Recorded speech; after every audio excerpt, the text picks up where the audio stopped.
Kentucky. This is WYMT Mountain News at 5:30. Good evening, I'm Steve Hensley. Tonight we begin with breaking news out of Bell County. A storm suddenly strengthened right over Pineville and left behind some damage. Take a look at these pictures that were just sent to us in the last half hour or so from Brian O'Brien at WRIL Radio. As you can see, winds blew the roof off one building there. It also appears some trees fell on some cars and trucks. There are no reports of injuries as of yet, but as you can see, quite a bit of damage there. We have a reporter headed to the scene and hope to have more information coming up at 6.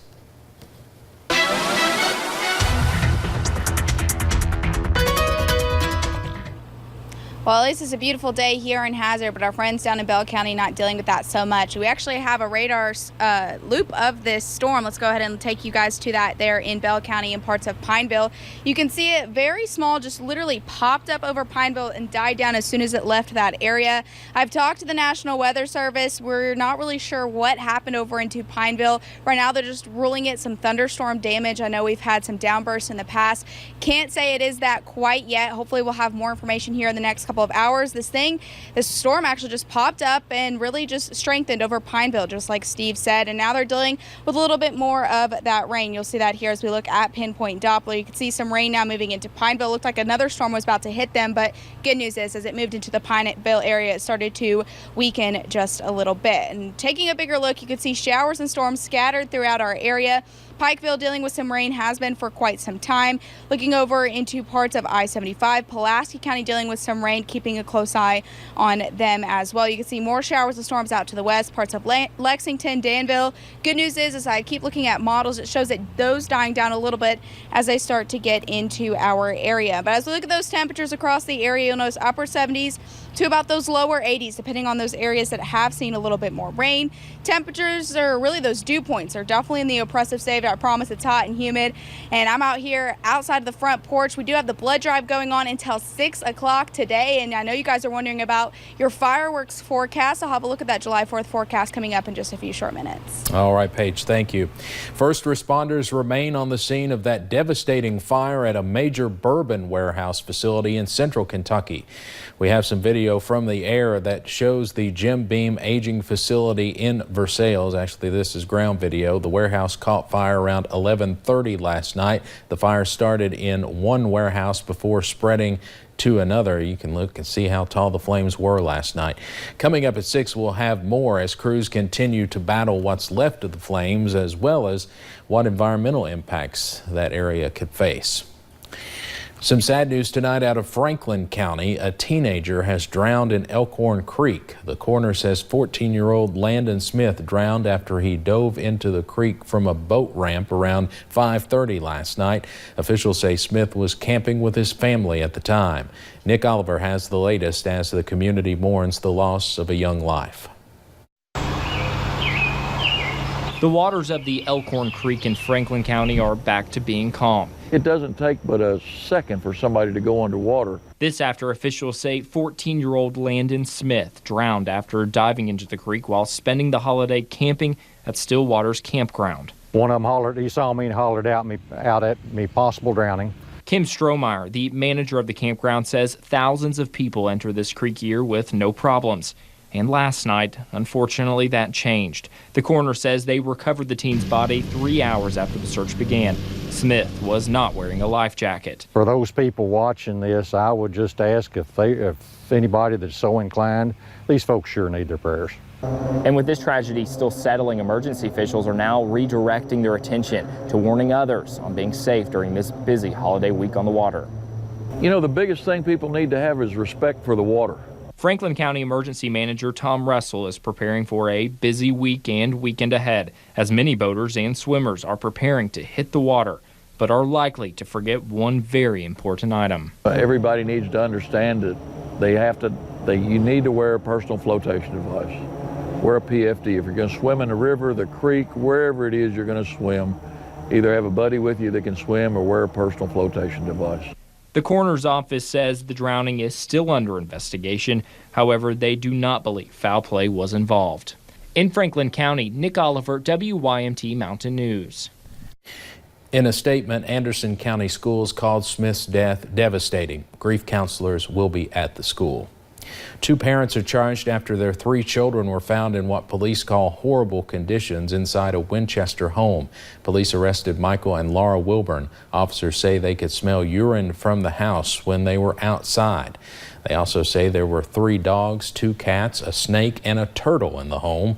Both parents are charged with criminal abuse. In Laurel County, a man is arrested after police say he was involved in a hit and run. The Laurel County Sheriff is reporting 55-year-old James Burdine was arrested on Monday while deputies were investigating a hit and run from earlier that day. He told police the reason he left the scene of the crash was because he did not have a driver's license, insurance, or registration. Burdine is charged with leaving the scene of an accident, among others. A Southern Kentucky man is in jail accused of stealing a donation jar. Deputies say surveillance video caught 45-year-old Emmanuel Hoskins stealing it from a business.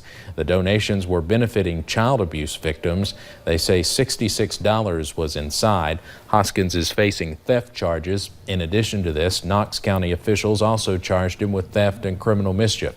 Officials say he stole construction tools and a weed eater from a car last month. A new hearing date is set for a Leslie County man accused of murder. Police say Dustin Stidham killed Paige Murphy last November. It took police several days to find him. Stidham will be back in court August 7th. Friends, patients, and loved ones gathered at the Eula Hall Health Center in Floyd County today to honor the life of a physician's assistant, Robin Holbrook. Holbrook died in a motorcycle crash in May after working for the Mud Creek Clinic for 30 years. WYMT's Buddy Forbes has more on what Holbrook's loved ones are calling his homecoming.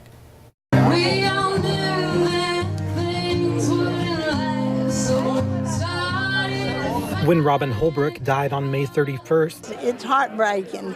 It's really hard on me because Robin had been with us for 30 years, and he was more like one of my children. the Mud Creek community was left in shock. We're going to remember him no matter what. His patients are going to remember him no matter what. He was an unforgettable person. On Wednesday, they chose to remember him in a way they believe he would have wanted. A couple months before he passed, he had expressed to me and the nurse manager that he felt like the clinic needed a homecoming, just like a big celebration so that we could invite the community. And in a way that would offer his patients some closure. Patients, live around in this area, and Robin's funeral was held in McGoffin County, and a lot of our patients didn't get to go.